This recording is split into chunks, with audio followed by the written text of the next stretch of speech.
Miss Stephanie Whitaker, Manager of Memberships and Operations. Ms. Shazia DeYoung, Senior Research Associate of Learning and Development. Miss Megan Schleicher, Senior Associate Policy and Advocacy. And Xander Willoughby, Peace Program Manager, all with Alliance for Peace Building. We're so excited to have them talk to you today about the unique opportunities at their location and just the amazing things they're doing for people in the world. So Steph, I'll let you start about it. Thank you. Yeah, of course. Thank you so much, Angela. It's a pleasure to be here with all of you. And a big shout out to my colleagues for joining us today as well. Really excited to talk with you all. It was great being able to welcome the university to our office last year, and of course, adjusting to doing it differently this year. So I'm sorry we couldn't meet in DC. With the Alliance for Peace Building, we are a small nonprofit located in DC, although for almost a full year now we've been remote. So you'll find some of us are in DC or in the area, and some of us are located around the country at the moment. And I was just going to go into a brief overview of AFP and my sector of work, since we're kind of like divided up into different things that we do. Give it over to my colleagues to go into more detail about their specific programs and sectors. And then kind of leave it all to the students if you all want to ask questions or learn about career paths that we've taken or career opportunities in the field or with AFP. We can go from there. But like I said, AFP, we are about 11 folks in a small nonprofit, and we have 3 main sectors of work. We do memberships and partnerships, we work in policy and advocacy, and we work in learning and evaluation. And as membership manager, I lead our membership network.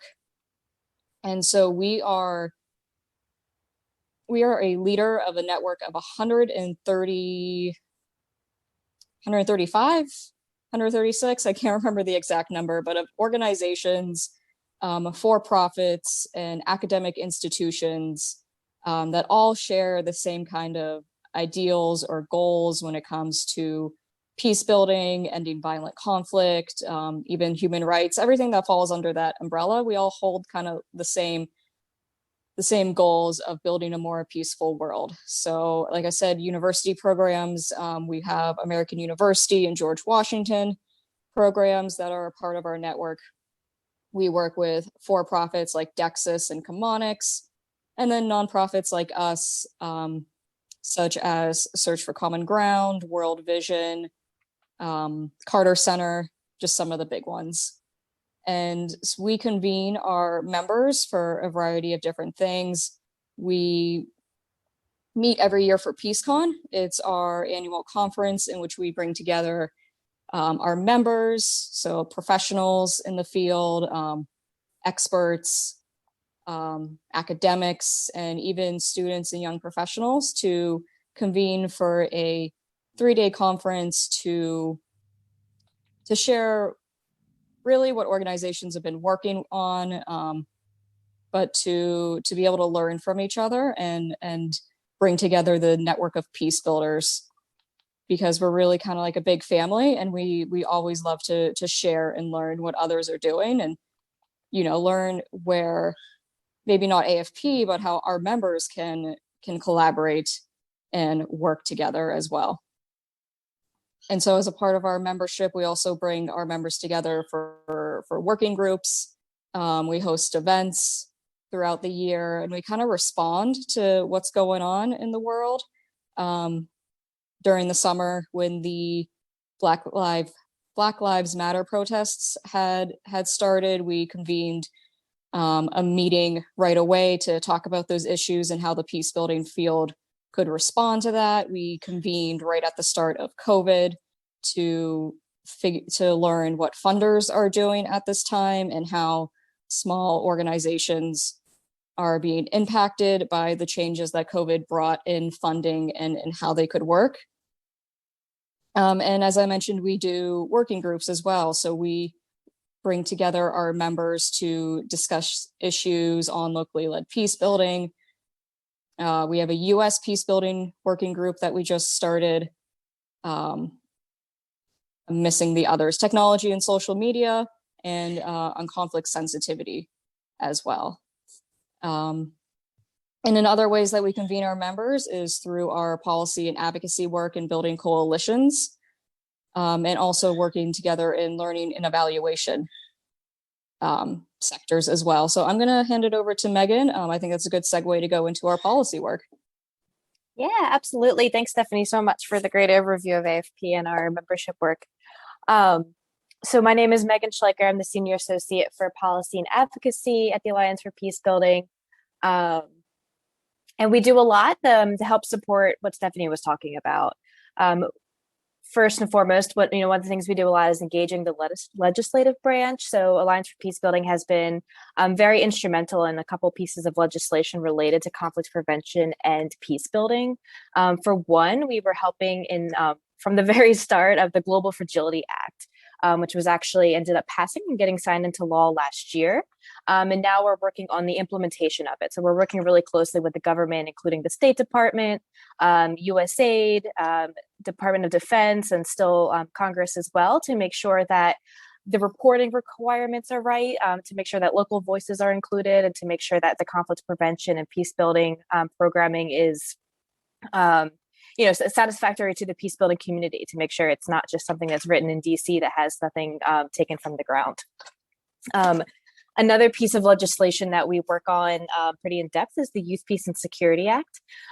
This act is really exciting. It was introduced last Congress, and we're waiting for reintroduction this time, but we've been working really closely with Representative Meng's office on this legislation to ensure that youth have a much stronger voice in foreign policy, and that our foreign policy and our funding efforts are actually accessing youth organizations.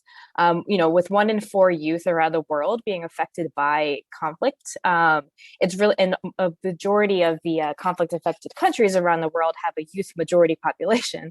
It's really important that youth are considered in the programming that we do in these countries, and that they're not just excluded from funding and programming opportunities, and that they're also incorporated from the beginning in terms of developing indicators, program design, and such like that. So that's the main efforts we're doing for the Youth, Peace, and Security Act. And for both of these, for both the GFA and YPS, AFP co-leads coalitions with some of our member organizations. So this kind of ranges in involvement, but we keep all of our members who are interested in endorsing the legislation updated on legislative updates within the legislation, updates on the implementation and such like that, bringing people in to help advocate to Congress or to help with promotional materials and such.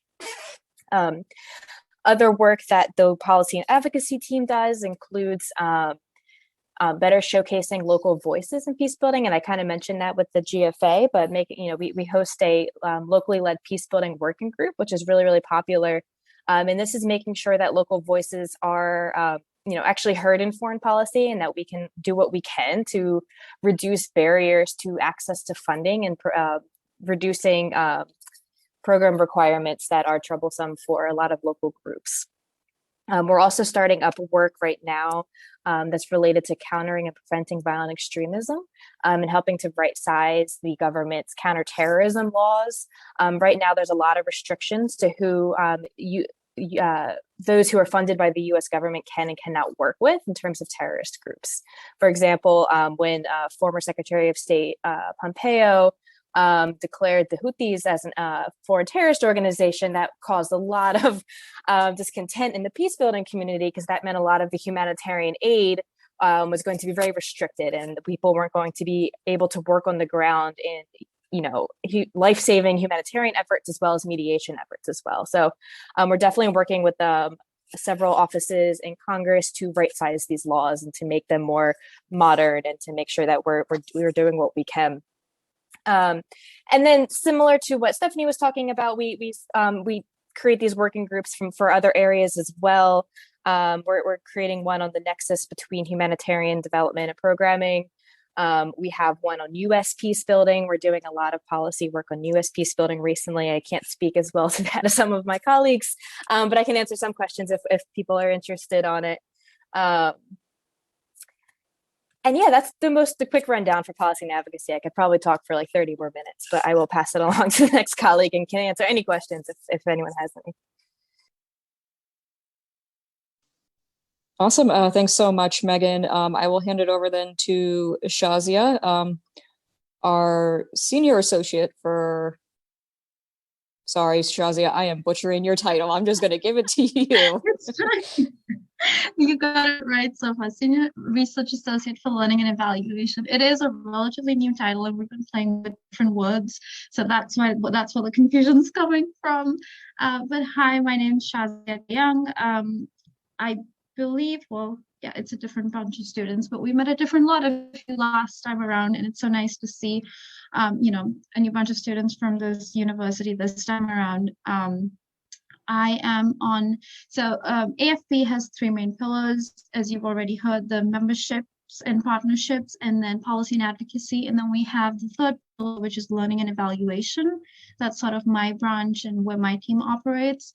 Our branch mostly looks at advancing the peace building field in terms of a rigorous evaluative culture and evidence building.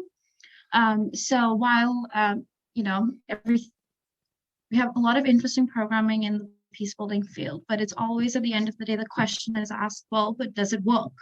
How do we know if it works? How do you measure it? And these are sort of questions that our department deals with. And we kind of break that down into three major fields. One is improving DM&E capacity field-wide. Right now, that houses within our interreligious portfolio. So that works with interreligious peace building, interreligious action, and working specifically with organizations in that subsector to improving their DM&E capacity. That is headed by our research manager, Saurav Upadhyay, who isn't here today, but I'm sure if any of you had questions related to that, he'd be more than happy to answer them, and I can give you an email address to reach out to. Another area that we look into is convenings and promoting shared learning. So like Stephanie already mentioned, we do have an annual PeaceCon, and we also have an annual solutions forum, and that's mainly focused on monitoring and evaluation panels, you know, the newest research techniques, tools, what's being done out in the field. We bring people from across the globe who is doing all this work to come together and sort of brainstorm and exchange ideas. And then the last area is synthesizing evidence. And that is sort of in two different main fields. One is the Creativity in Crisis video series. That was inspired from COVID-19. We saw a lot of our member organizations struggling to adapt to, you know, our virtual realities, restricted funding, a lot of remote programming. And we did see some of them who were, you know, looking at creative ways of dealing with these challenges. And we thought it would be really cool to highlight all these creative approaches that people in the field are doing that could help inspire other people's challenges or problems. I mean, solutions to those challenges and problems. So what we do is we find these innovative techniques or programming, we interview them, and then we create a video out of that and release it on our Creativity in Crisis video series. And then our last line of effort is subsector reviews or scoping reviews. So we look at subsectors within the peace building field, and we kind of 30,000-foot level view of what evidence exists in that field and how we can improve that evidence. So one, is there evidence? Is there no evidence? If there is, how much more do we need to say it's robust enough to say that peace works? Or where do we need to focus and see that we think this works, but we don't have the evidence yet? How do we get to building that evidence base? So that's kind of a really quick overview in terms of everything learning and evaluation does. I'm going to leave it here because I'd be more interested to hear what kind of questions you all have and, you know, talk more about the interests you all have. If you have any questions specifically to learning and evaluation and want to inquire into any of our programming, you can always reach out to me or anyone on our team. And I'm pretty sure Stephanie has all our email addresses that we can circulate with you all. But yeah, that's about it for me. Thank you. Awesome. Thanks so much, Shazia. And I just want to mention as well, Shaz had mentioned some of our sources that are online, like the awesome Creativity in Crisis videos that she has been putting together. And those videos are PeaceCon conference videos, all of our policy work. This is all online and it's open to the public. We don't protect any of these behind barriers for just our members. So the PeaceCon videos are great if you're interested in learning about the U.S. Fragility Act. We had some sessions on COVID and violent extremism. So those are all linked on our website. But lastly, I want to hand it over to Xander. He is with Plus Peace, which I'll let him explain. That's a part of AFP, but also kind of does its own awesome thing. So go ahead, Xander. Awesome. Thanks, Stephanie. We are all so zoomed out. I'm just looking at all of our faces, mine included, of like, it's Tuesday. We'll make it. Anyways, as Stephanie said, I'm Xander Willoughby. I'm the Plus Peace program manager. Plus Peace has sort of a weird position within AFP of its sort of its own program / organization that was co-created by the peace building field and needed a place to be stuck. So it made sense to stick it with AFP, and then they all have to live with us throughout all sort of that organizational confusion there. So Plus Peace was founded on the fundamental idea that nobody knows what peace building is, nor does anybody care what peace building is, and that we can't expect to pass policy when constituents have, there's no such thing as a risky peace building vote. Rather, you vote for or against peace building funding, things like that, just like nobody knows enough to care. And so it's sort of threefold of making peace building knowable, making peace building accessible, and making peace building actionable. So I like to think of my grandpa who's on a farm in Michigan, like he doesn't care what we do. Anything that Megan, Shazia, and Stephanie did, like just goes in one ear out the other. And so how do you sort of explain fundamentally, we're not talking about super complicated things that like peace builders like to make it sound super complicated, but pretty much we're getting people to not kill each other, one, hopefully not hurt each other, and then eventually hopefully like each other. And it's like, okay, then you can kind of get that. You can kind of work with that. Then the second point is making peace building accessible, of how a lot of the organizations, it's people in suits in DC, London, Geneva, writing white papers that the other people in suits sitting in either DC, London, or Geneva read, but really nobody outside of it sort of does. And so how can we make that more accessible? How can we create community working with storytellers, artists, visual arts, things like that, and sort of insert peace building into both sort of a space that people would be interested in peace building but don't necessarily have access to it, or sort of that community, or sort of in movement spaces where, especially in a lot of progressive organizing spaces, it's people who say, okay, we want less Pentagon funding, but like, what do we replace it with? And so sort of being that, okay, and then what to that. And making peace building actionable. There's totally blanking on every action network sort of thing, but you see something happens in the world and the next day there's a petition with 3 million people calling for X, Y, or Z. There sort of isn't that muscle memory in the peace building field. And so part of what Plus Peace tries to do is say, okay, thinking of last January with the no war with Iran stuff, saying, okay, here's a concrete thing that somebody anywhere can sign on to pressure their representatives to sort of not go to war with Iran, to support peace building policies, to support peace building funding, things like that. Yeah, I'll go ahead and leave it there.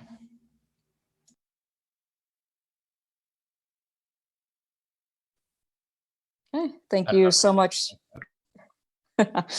Sorry, I'm on my phone, which I don't typically like to use for calls. So it's like trying to poke around the screen here. Yeah, so I will leave it all to the students. We love to learn more about you all, what your interests are, what questions you might have for us. We want to keep this informal and have a conversation. See what you all are interested in doing and learning about, or questions that you have about what any of my colleagues mentioned regarding our work.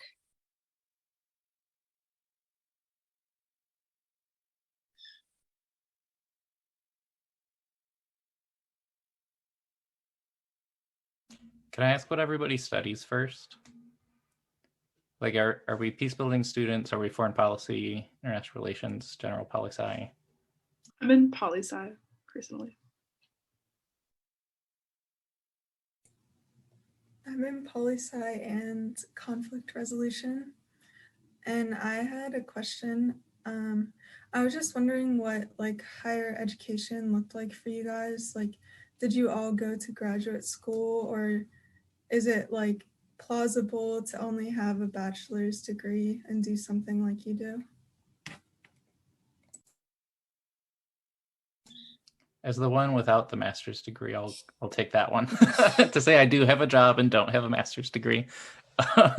I had a really good conversation with somebody at Search for Common Ground about this not too long ago, about how as the field professionalized, both the peace building field, but then also thinking of the humanitarian and development fields, that it became like you needed at least a master's degree to get pretty much any job. You needed X amount of experience, all of that. And now it seems like that's sort of shifting, especially because like once everybody gets master's degrees, then sort of nobody has master's degrees sort of thing. And so now the look seems like instead of getting a master's degree in order to get a job in the peace building field, it looks a bit more like you get a master's degree to be better in the peace building field, to do your job better, to do your work better. And so it's definitely not a barrier. I think even a lot of positions in the field that ask for a master's degree, they'll prioritize experience more so than they will like a degree on paper. That being said, I'm in a lot of rooms where I'll be the only person without a master's degree. So it's sort of here and there. Sorry, Megan, are you first say something? You go ahead. I didn't click mute, so it's your turn. I completely agree with what Sandra said. I will also say that there's different roles that require different qualifications. Because technically my title is a researcher.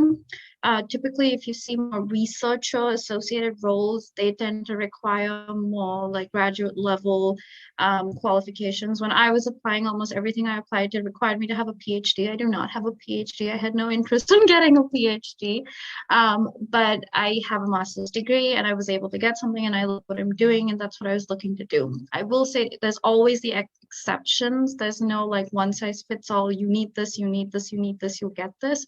You'll always find expectations and like loopholes, I like to call them. So there is room for that. Never feel pressure that you have to get a certain degree to get a certain job. There are ways of getting them. Yeah, I definitely think Shazi and Xander answered that really well. On a personal note, the reason I have one is because I was a business and anthropology double major in undergrad, which has nothing to do with peace building at all. And I kind of figured out I didn't want to do business anymore right before senior year. So I kind of needed to pursue something else for that. Not that you can't get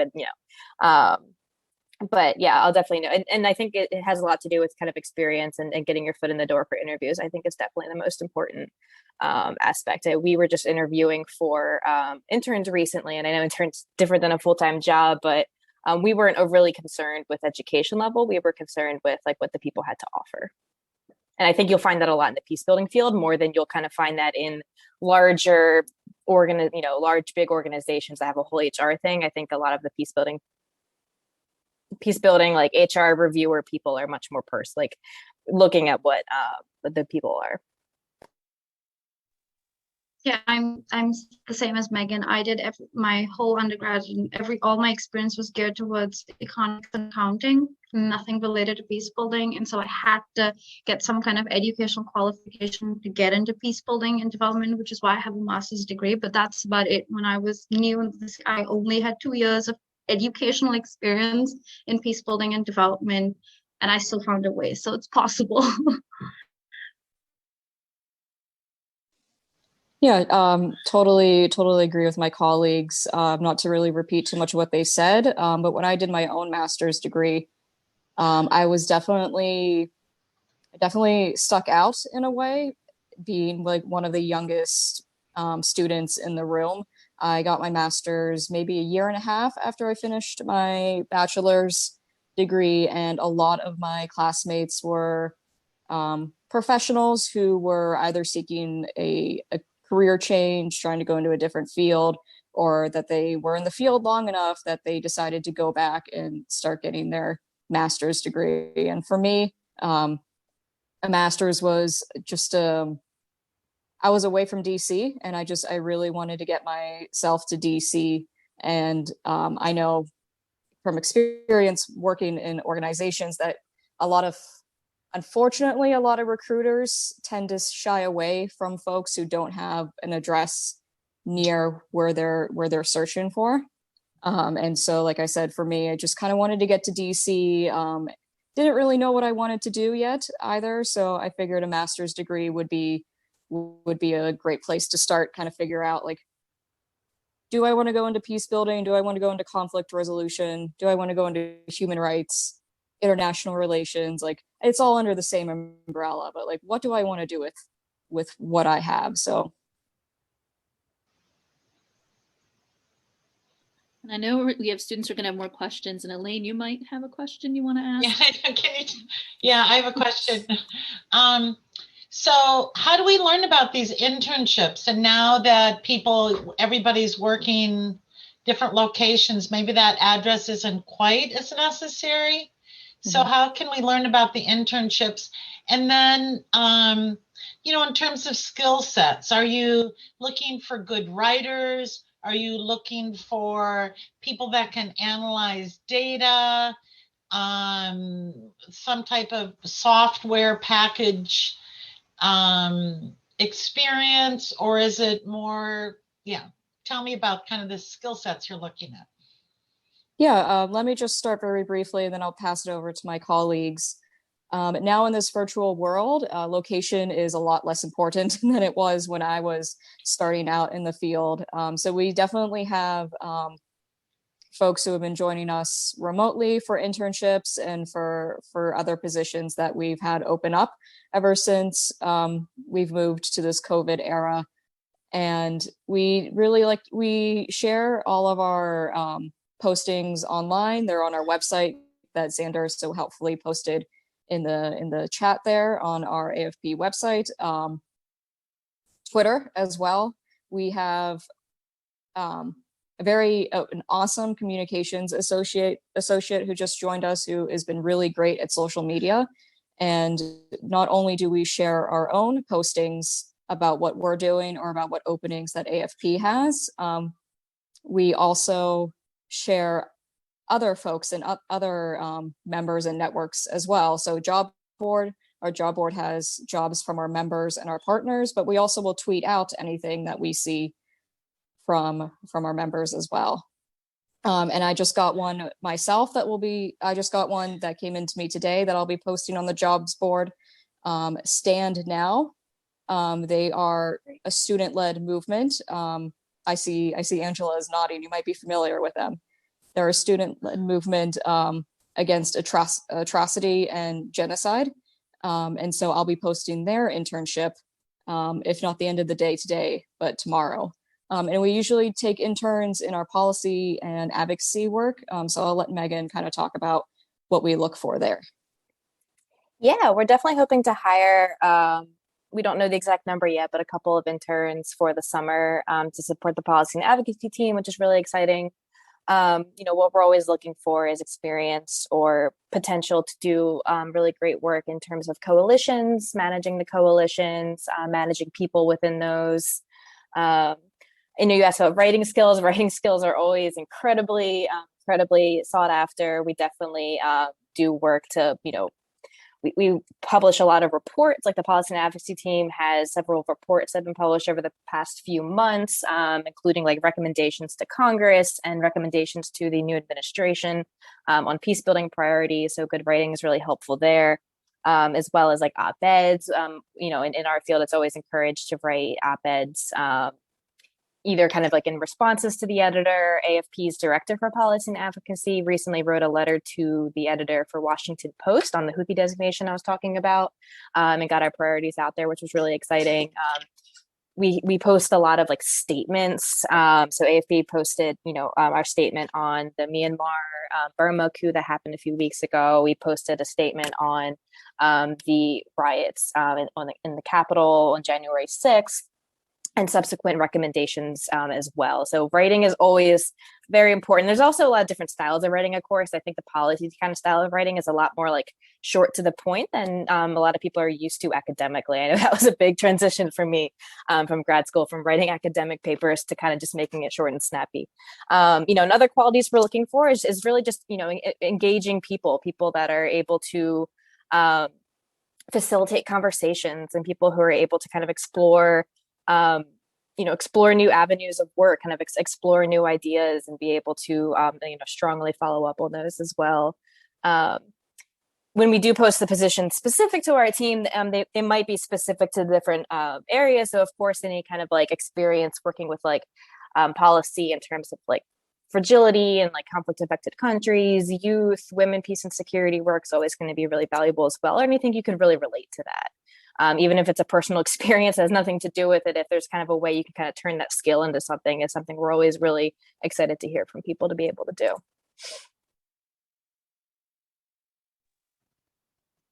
I do want to say, if you're looking for a list of skill sets, you will always fall short. It's not humanly possible for one person to have everything that a job is looking for, especially when, you're casting a wide net and applying different things.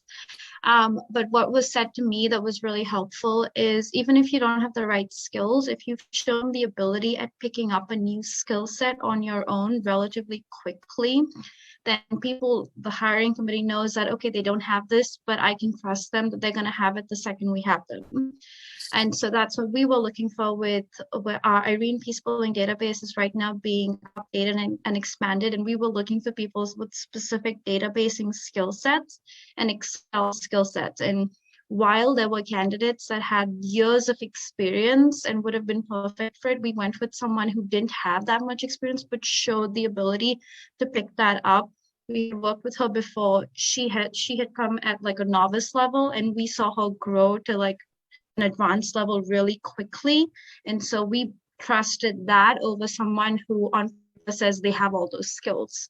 So being able to show that you can pick those up quickly on your own, a growth mindset, a learning mindset, that's always super important to people looking to hire. I have a question and a comment that I'll start with. In addition to all the programs you're talking about, like master's degrees, years ago when I studied counseling, I also pursued a certificate at Syracuse in what's called their Maxwell School of Citizenship and Public Affairs. It was an advanced degree in conflict resolution. And so that was a certificate. So sometimes they exist. And Stephanie, I don't know if Mason has a certificate, if it's only the master's level class, but it doesn't always mean you have to obtain that master's level. Like Xander said, pursuing coursework that's fitting and that helps you grow in your career is important. But all of you, for students who want to get like the internship or certain experience, and so they're building their skill sets, like Shazia said, but if they want to get experience in peace building, how did you all make your path, make your way there? How did you do it? I think I'll start real quick because there was something that I wanted to mention. During my time at George Mason, when I was getting my master's degree, I had heard about an opening at the Alliance for Peace Building, and they were looking for a part-time associate to help with the logistics for the annual conference, PeaceCon. And so through applying for that position and ultimately getting that position is how I got started with AFP. And through a series of events, I ended up as the membership manager with AFP. And that's one thing I wanted to mention as well, is that every year in the lead up to our conference, we do have that opening for a part-time associate that I wanted you all to kind of be aware of. I had hired for that position last year, and kind of echoing what my colleagues had said, I wasn't looking for that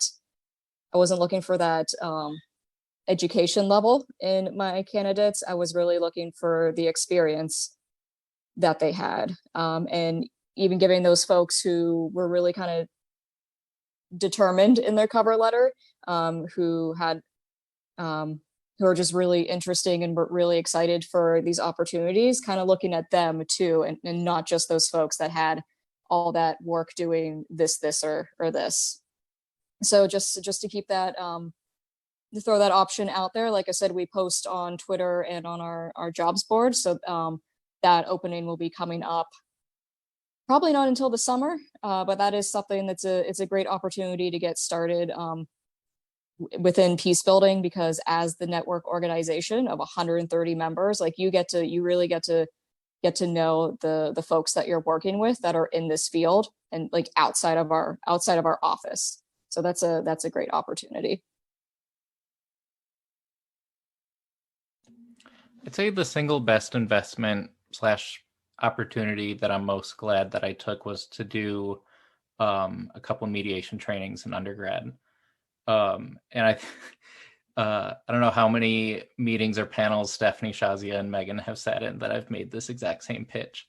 But rather, like, you go into business, we had med students, we had like literally any field. It's helpful skills for life, because so much of the peace building field is like coordinating different actors. It's more of like the interpersonal on a lot of the advocacy side of things. The researchers, I don't know, you guys can kind of get away with being mean to each other, I'm sure. But as far as like the rest of the field is really held together on interpersonal relationships and having sort of the skills that you learn in a mediation training for interpersonal and conflict resolution, they apply on the community level, on the national level, on the international level. So think of any conflict resolution book that you've read. There's an example about housemates doing the dishes. There's another example about like, you know, a marital dispute. And then there's another example about Israel-Palestine. That's like the same page. So especially to go into this field, it's sort of understood that you have sort of a basic conflict literacy, whereas any other field that you go into, that's a huge plus to be able to go into any corporate environment. So any nonprofit, any organizational environment, to be able to have those skills to pull on is a lot more interesting for a lot of us, Shazia's job aside, than it is for like a hard skill, you know, because as with the creativity and crisis thing, like we can learn how to put a video together. I can like draw back on, you know, the one SPSS class that I took, Google a lot of it, but you can't like sit in a mediation or a conflict between two organizations and be Googling like, okay, what do I say now? Like that just doesn't work as it does for hard skills.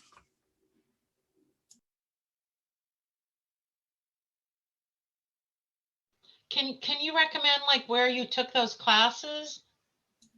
I took mine I went to school in rural Indiana with our local community mediation center. Oh, okay. I'll share the link to the National Association for Community Mediation. Oh, thank you. That they're another membership organization specifically on U.S. community-based mediation organizations, but they have a really good resource bank, as well as who some of the closer mediation centers will be.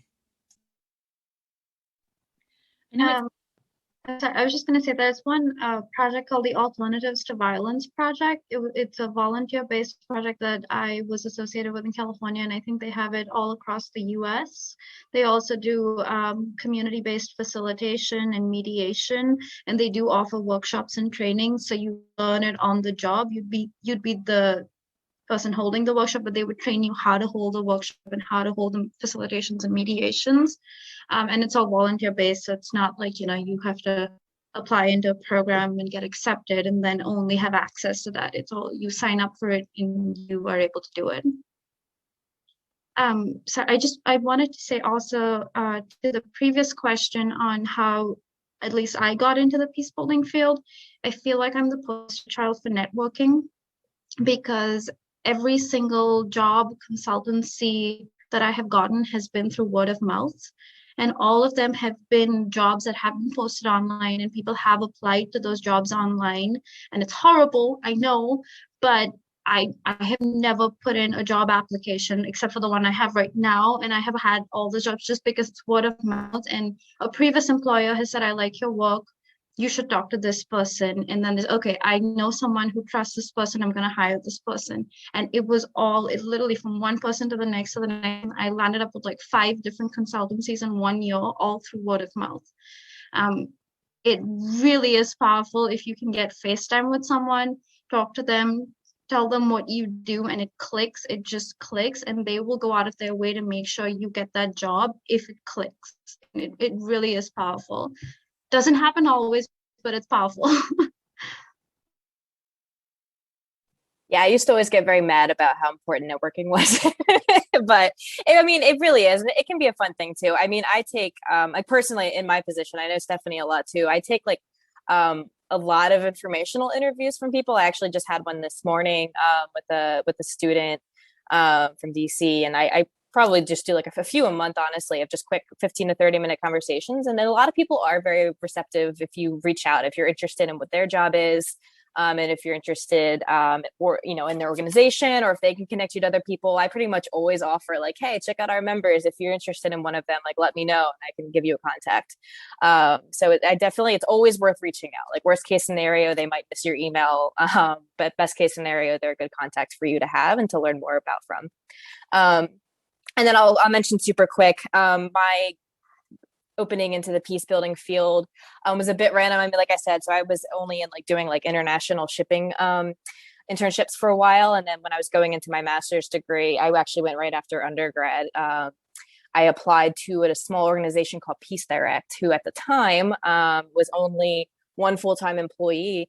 I ended up getting the position. I didn't have a lot of direct experience, but I was kind of able to turn what I had done through other things, especially, kind of anthropology stuff, into what they were doing. And I ended up being there for a year, which was really great because, it really opened the door. It actually was Peace Direct introduced me to Alliance for Peace Building itself. So after I kind of found out about Alliance for Peace Building, I'd always scour the membership list and the jobs board that AFP had up. And then I got lucky one day. I went to check AFP's website and saw that there was a position open that happened to be what I want. But I did have a quick bout in like development work as well, which can definitely be rewarding too with the larger development organizations. 100% echoing what Megan said on networking. When I was doing my undergrad, I met with organizations kind of like you all are doing now. And the one thing that they would tell us, or professionals would tell us, is just like network. Like you gotta reach out, you gotta talk to those professionals in those organizations or those companies that you're interested in. And I didn't want to believe them, to be honest. But they were 100% right. And so it is a really good opportunity. Like Megan said, we do informational interviews all the time.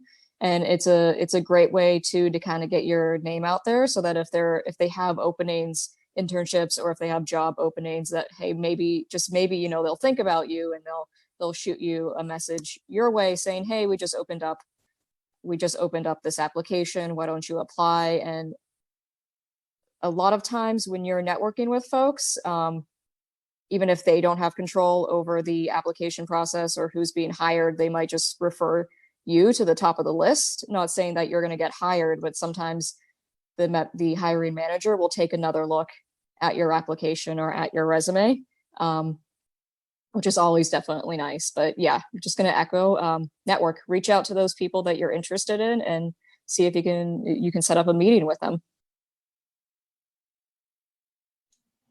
Pre-DC me is throwing up a little bit as I say this, but the idea of how we think of consulting has really changed being in the position that I'm in, of like quick consulting projects that are maybe a couple weeks, a few hours here and there, that I don't have a good answer on how to find them. They just sort of stumble around. I mean, they'll be on the jobs boards, they'll be on especially the ones Megan shared.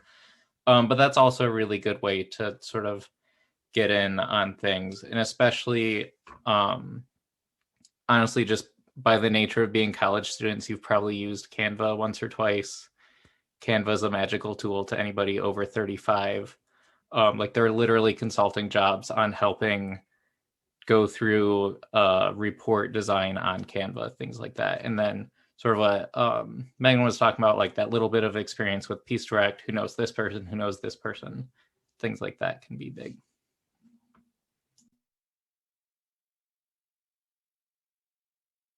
I also always recommend looking at small orgs too. I forgot to mention that, but like I think there's, as long as you're okay with wearing a bunch of different hats and like kind of doing stuff that might be outside of what you expect your job to be.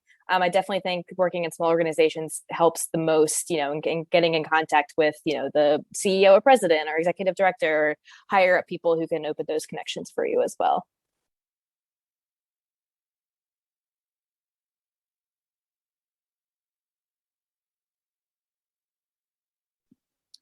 So what other student questions do we have? And I'll throw one out there too. Did any of you have global experience before working for Alliance for Peace Building?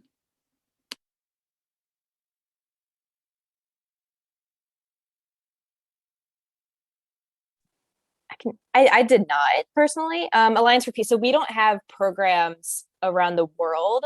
So we're very kind of like based on what we do from here, and we work with a lot of organizations around the world. So that wasn't a requirement for AFP. It's always helpful for sure, but a lot of global organizations do look for that. But I think in entry level positions, they're usually open to people at least being open to traveling. Whenever I've traveled for other work experiences. For development organizations, and they've asked about that, and as long as you're like okay with going places, I think that's usually fine.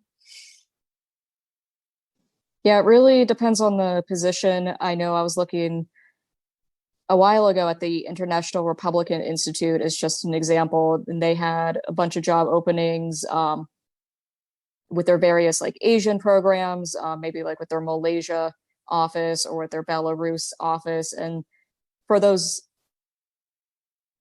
entry level positions, a lot of times they'll be like a preference would be to have international experience, but not required.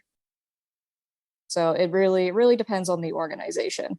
I myself interned with the study abroad program internationally, but it in no way influenced my role with AFP. So it really just depends on who you're looking at.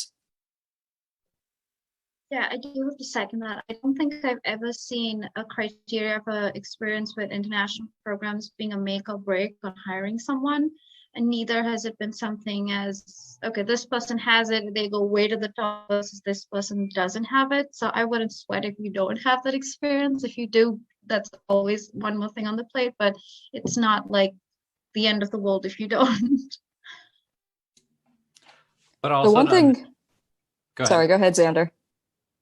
Just to underscore the importance of having at least one other language that you can pull on, even if it's not super well. The number of spaces that I've been in just because I happen to be the one who could speak or translate to French, that just like keeps popping up.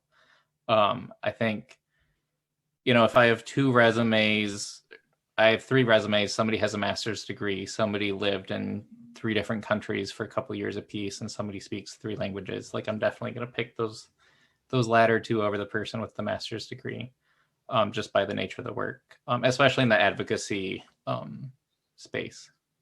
Thank you, Xander, because our programs all require 2 years of college level language.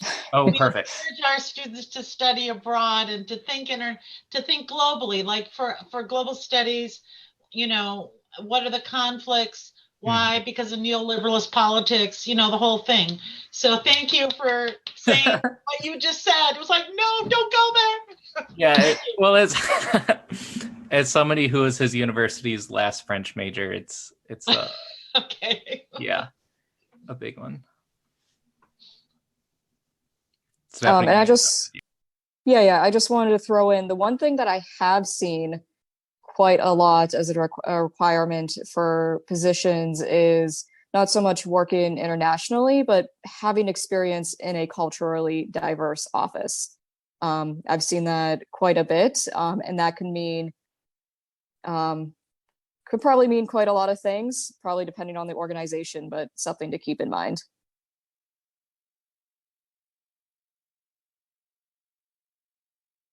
And because students could work for so many different organizations or agencies or businesses in the future, how do you describe, because you're in a peace building organization, how do you describe the culture of the place that you work? I know you're in remote locations right now, but being someone who worked in corporate, then worked in higher ed, then worked in a peace building setting, is there anything you can tell students about what it's like to work with kindred spirits, or what the environment is like for your peace building initiative?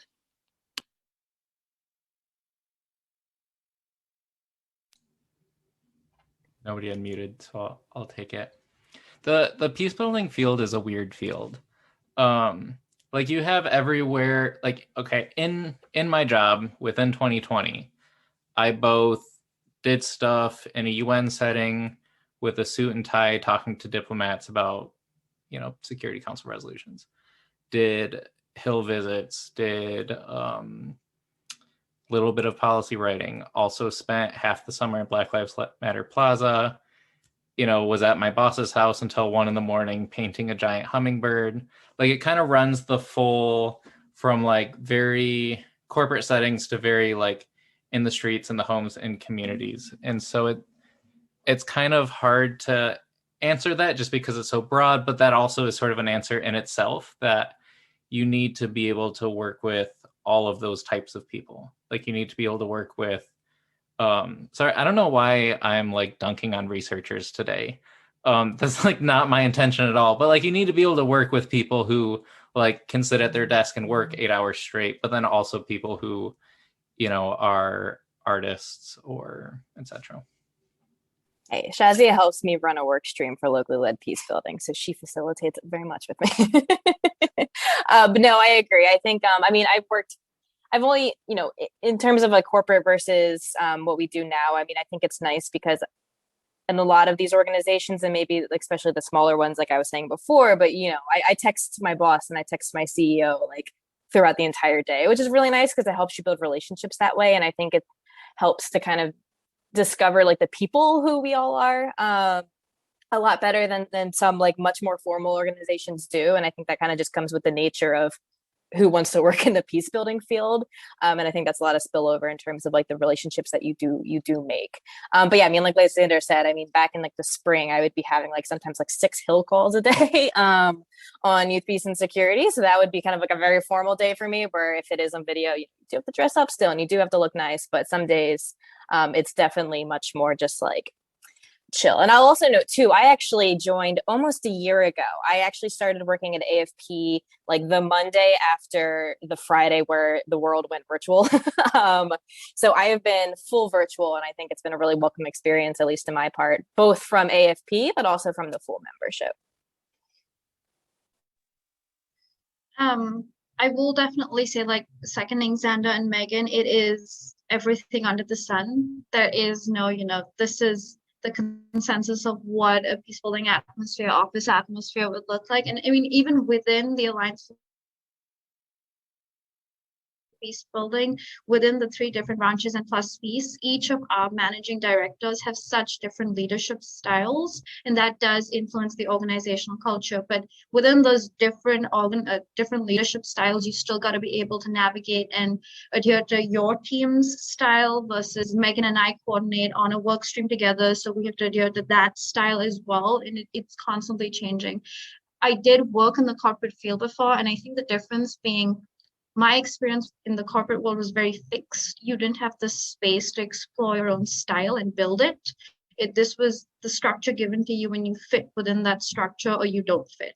With us, at least at AFP, and it's different for larger organizations, for smaller organizations, but at AFP, you do have the space to build your own style, as well as adhering to the organization style. And a classic example of that is Megan and I were working on like our office's value statement.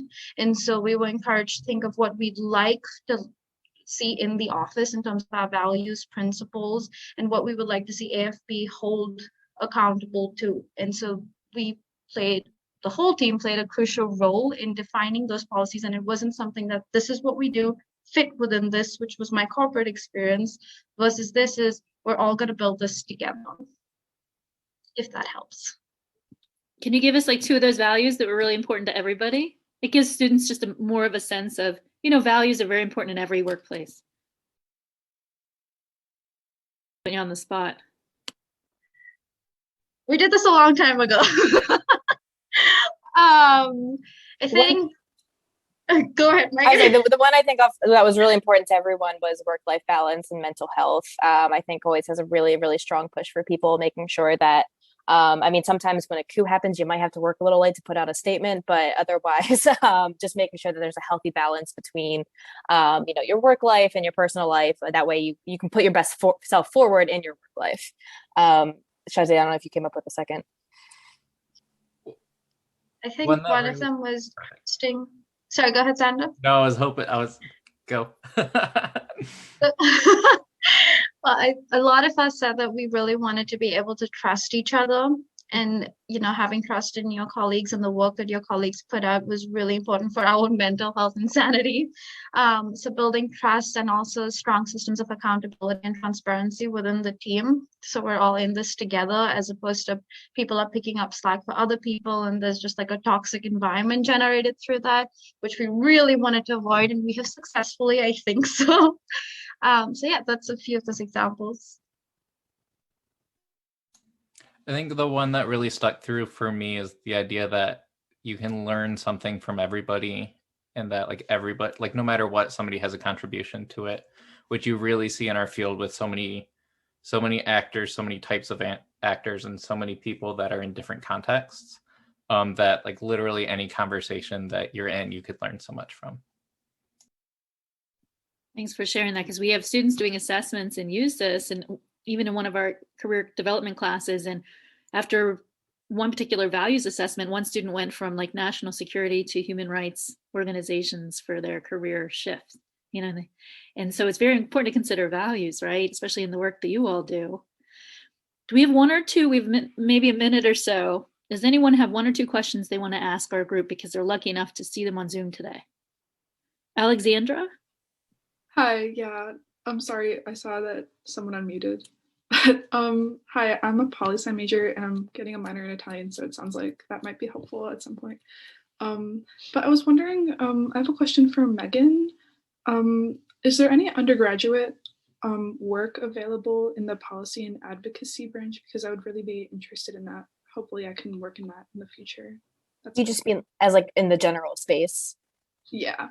Yeah, so I think there's definitely a lot of different options. For example, in the YPS Coalition, we're actually working on launching a student youth consortium arm, which is we're hoping to be kind of student led and student run, to kind of take on like research initiatives that are like, to fill in gaps of the YPS space and kind of answer more questions and allow students to really kind of pursue these interests. I think you'll find a number of kind of consortiums like that. I know the Women, Peace and Security field has one. It's currently DC centric, but I know they're working on expanding it as well. And / I don't think they would say no to anybody. But I definitely think like looking at kind of like consortiums like that, and then STAND, which was mentioned earlier, does a lot of work with undergrad students, and they are absolutely phenomenal. Like I am continuously impressed by all of the work that they do. They have like one full-time staff member, and then she just has like a team of like amazing students, and they all work on the volunteer kind of internship basis, and they do a lot of work with like speaking with Congress people, and pushing for their issues. Maya, you had a question, I think. Yeah, I'm Maya. I'm an anthropology and museum studies major, and I'm in the global studies department doing research on genocide studies. And I was just wondering, because you mentioned, you were talking about how like it's important to like learn skills. So I was just wondering what skills you guys have really developed in your jobs, particularly Shazia with research, because I'm just kind of curious how it relates to or differs from academic research that we might all be more familiar with. I will say COVID really threw a wrench in my plans. I mean, at least when I was looking for a job, the skills that I saw almost every application ask for was, you may laugh, but Excel. I know Excel inside out and all the shortcuts. And I know people claim that they know Excel till I'm put in a room with a bunch of people and they're just, well, there's not much to Excel, is there? It's like, well, there is a lot. So if you know the ins and outs of Excel, that's amazing. That really set me apart in all my applications. I know R, Stata, SPSS is something they look for, they ask for. SPSS and Stata are not free softwares, so it's an investment. I did not do that investment. I did R, since it is an open source. You can play with it, but I did have to take the class to be fluent in that. Now, that being said, I came to this job and I haven't used any of those except for Excel. However, like the Creative in Crisis video series, I had never made a video before. I had never, interviewed someone and then created a video out of that. And those are all the skills I'm using now, they're more like softer skills and harder skills. But that goes to show you can never be completely 100% prepared for any job you apply for, because on paper, these are the skills you need. You come in and you do anything and everything the job requires you to do. So the skills I have now are interviewing skills, video editing, video creation, audio editing, the most random skills I never thought I'd have. But I am working on 2 skills that set me apart that everyone loved on my resume was GIS, Geospatial Information Systems, and social network analysis. I'm pretty familiar with both, and a lot of people are looking for those unique skills that not everyone has that really sets you apart. And those 2, hands down, every single time I've had a conversation with someone who's been like, oh my God, you can do that, I want you. So if you have those unique skills, the more you have, the better, essentially. I'll flag too. I don't ignore the briefing classes. I did, and they're scary, and I didn't want to take it, and I ignored it. But I definitely think a lot of people who take briefing classes can help, because it helps in your interview, because you're essentially kind of giving a brief as to why you should be hired. But then also, if you're doing kind of any advocacy work or presenting on your research reports or anything like that, it definitely helps in terms of like public speaking and being able to get to your point, which I am not good at, if we have not noticed. So I think I recommend that too. I think 2 big things that I should have put in my mediation training pitch. One, being really familiar with theories of change. That's something that one of my professors, we did like a couple workshops on it. We all rolled our eyes. We're like, we're never going to use this. This is stupid. And then I come into the peace building field, and literally every other conversation about literally anything is, okay, what's the theory of change? How does that match with our theory of change? Things like that. So being able to sort of think in that framework is super helpful. The other thing, and I'm sort of looking at my colleagues on this one, at least in my education, I didn't learn anything about grants, grant management, grant reporting, grant writing, and then get it 3 months into my job and then find out that I need to manage grants.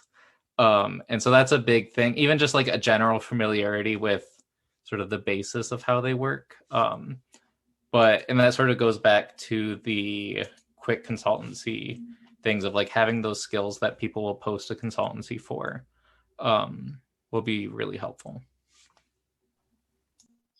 I definitely second that. There's one thing that nobody tells you is if you're entering the NGO sector or, peace building, majority of them are NGO sectors, you're always looking for money.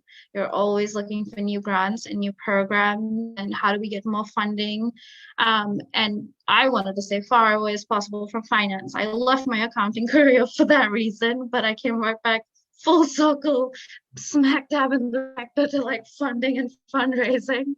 I know throughout my graduate studies, everyone said that, take those grant writing classes, proposal development classes. They're really important skills, and I ignored them. And I wish I didn't, because literally there's not even a day that goes by where we don't have a conversation about, oh, there's a new funding opportunity here. We need to look at that. We need to put together a little brief. Can we apply for it? Are we applicable? How do you put together a proposal? How do you put together a budget? Those skills literally anyone's looking for. And if you can do that, because essentially you're the one bringing in the money to the organization, then they need that. They won't survive without those skills. So that's something that would really boost you up.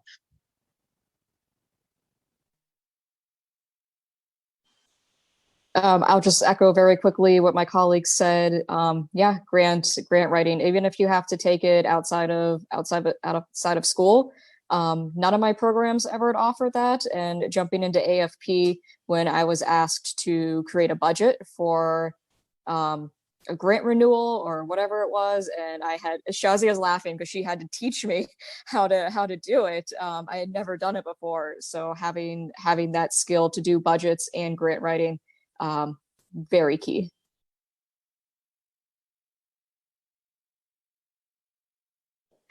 So we're over time today for the Zoom discussion. We really appreciate you all getting online to share with us your backgrounds, information, your advice.